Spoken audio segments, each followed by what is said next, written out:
talaga, I can say that. Regardless kung anong TV channel yan, I know that for a fact na pag yung regular, yung mga TV stations, hindi nagpapalabas yan ng mga fake news. Yung mga radio stations, TV and radio stations, hindi yan. Maging sa mga newspaper. Maliban na lang siguro dun sa mga vloggers na walang nireporta na amo, diba? O kumpanya, independent. Yun yung nakakatakot. Doon nag-umpisa yung fake news.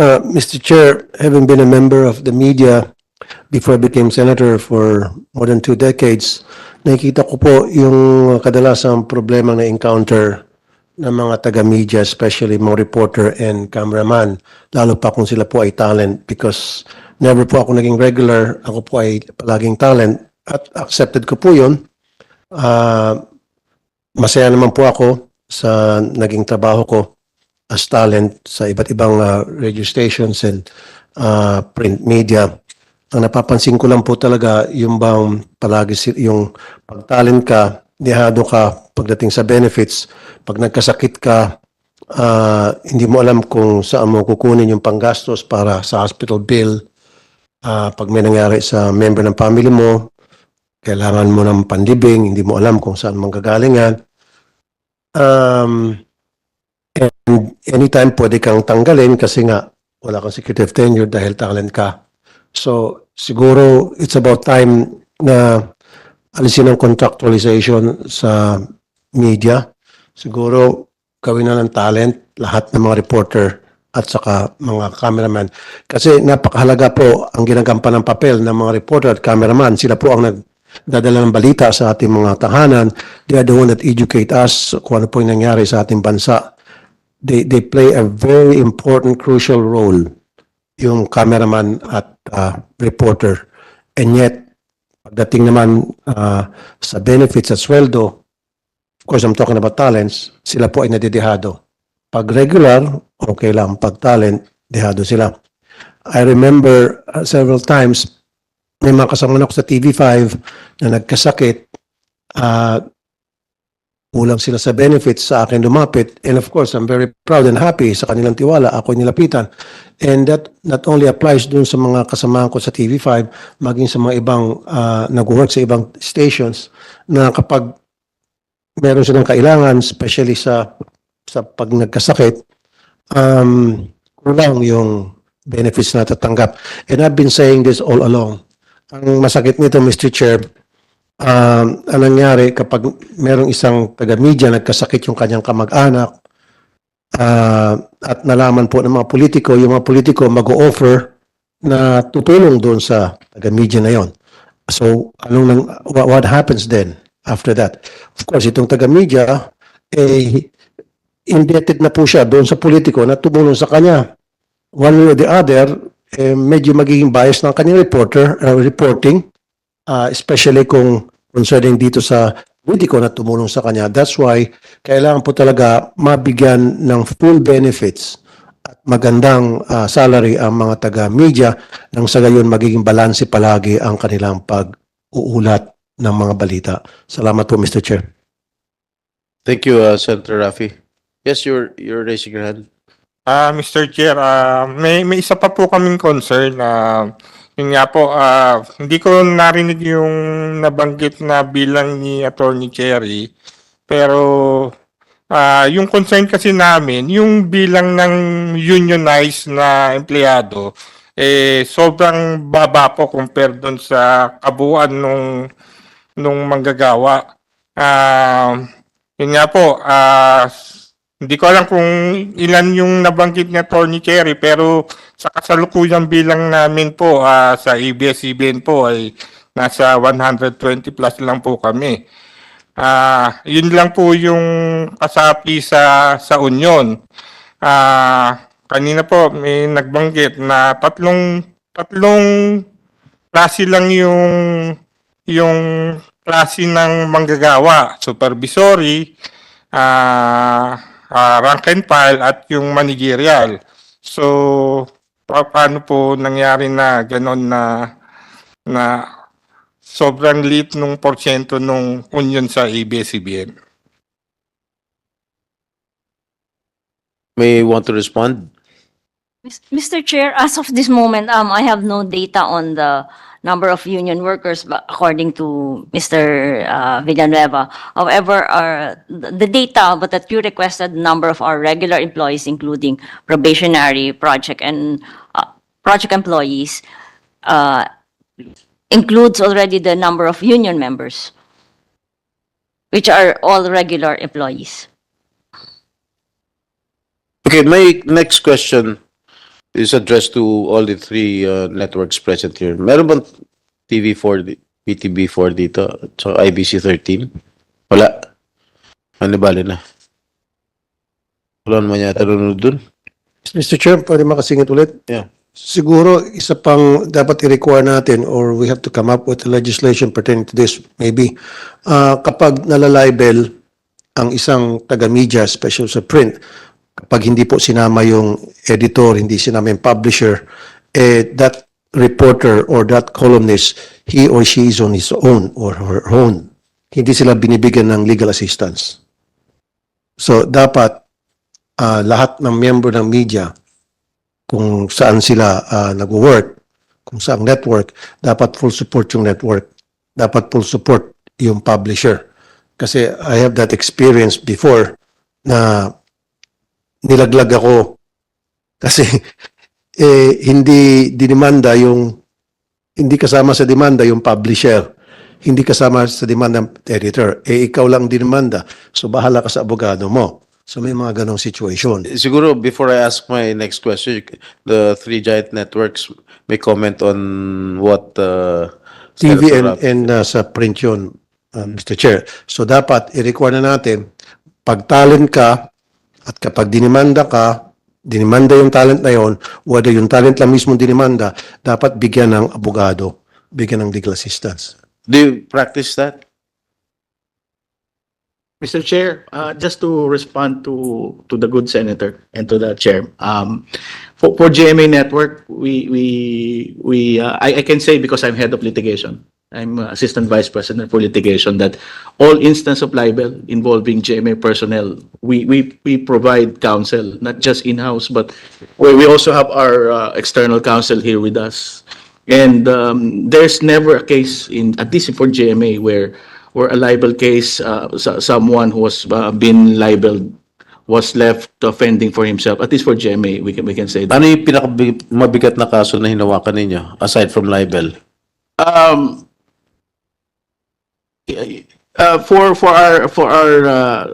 For libel, Mr. Chair, sometimes out of most of the tactics na ini-involve sa libel, I think Senator Tulfo can relate to this. Minsan sa probinsya, dinidemanda yung talent namin. So, if you are a starting out reporter, ang hirap naman pupunta ka ng Kidapawan, for example, to litigate.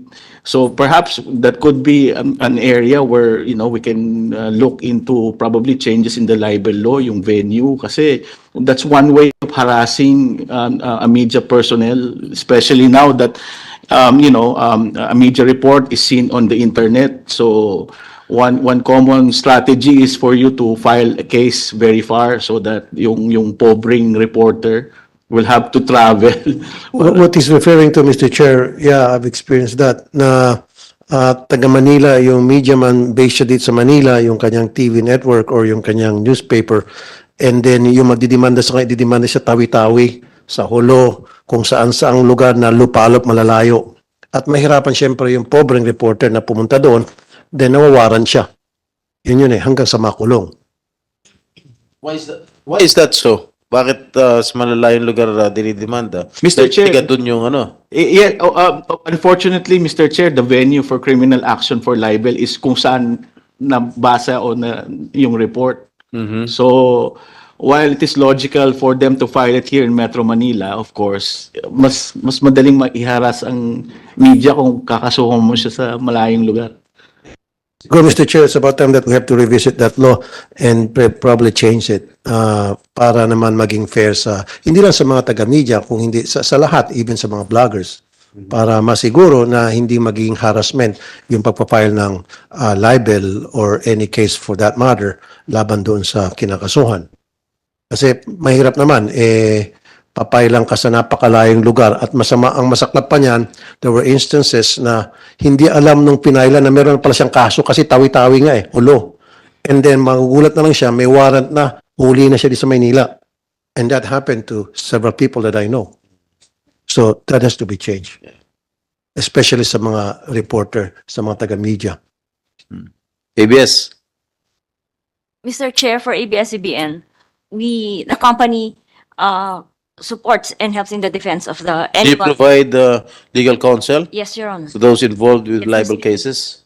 You do. How many libel cases have you experienced in your company? Sir, Your Honor, Ilan yung mga Since- nakasuhan ng libel? right now I don't have the number, but we have had several libel cases since way back 2006, Involving prominent personalities? involving Or, ha? Sino? GMA. Classmate ko po si Attorney Cruz, nagdedemandahan po kami minsan. Dahil sa libel. Ah, okay. TV5? Mr. Chair and Senator Tulfo, we acknowledge po yung naging experience nyo. In terms of TV5, it's the same, sir. Our news team abide by the content that they provide to the public, sir. So we give legal assistance. I think in the last 5 years, we've had less than 5 or 10 libel cases. But So you provide legal counsel to them? yes, sir. That said po, I think meron din pong puwang para pag-usapan na sometimes you also take into consideration if there may have been violations as well by the talent or deviations from protocol. Kasi po the general standard naman po, even with their contracts, with their block timers, and with their talents, nakasaad na po doon na they would comply with MTRCB, KBP rules. So meron lang pong instances, for example, may nangyayari po na for live programming, meron pong mga deviations. So those are exceptions po na I think dapat din pong pag-usapan and i-consider po. Okay, I just want to add, Mr. Chair, TV5 is okay kasi nagtrabaho ko sa TV5. Talagang well provided ako sa lahat ng mga pangailangan ko, legal assistance. Nakasuhan na kayo ng libel, di ba? Nung panahon ng T3, No? ata I think if I remember, and sinuportahan naman kami ng TV5, binigyan kami ng legal assistance. Gusto ko lang po malaman ng lahat na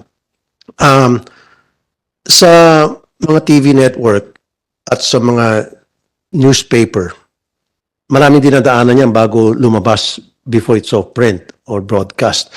Mayroong mga screening na ginagawa yan. May mga editor sa newspaper and proofreaders, so forth and so on. So, kapag na-demanda usually yung any member of, say, Channel 5, Channel 7, Channel 2, usually it's form of harassment para matigil na yung pag-expose ng network doon sa katiwalian nung kung sino man Poncio Pilatong yon. And I've experienced that. So, kalimbawa, TV5, meron pong pinapalabas na mga balita o expose tungkol sa isang katiwalian. And then yung tinatamaan doon, magdidemanda para mapahinto.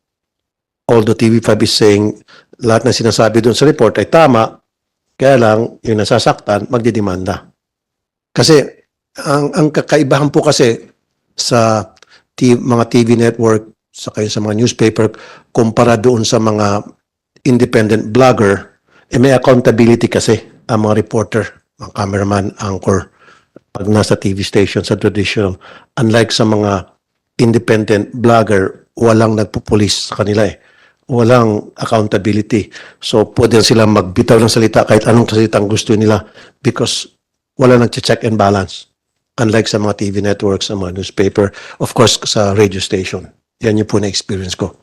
Kaya, ang gusto ko lang parating ngayon dito, again, tulad sa sabi ko time and time again, sana po yung mawala na yung contractualization sa lahat ng whether print, radio, and TV.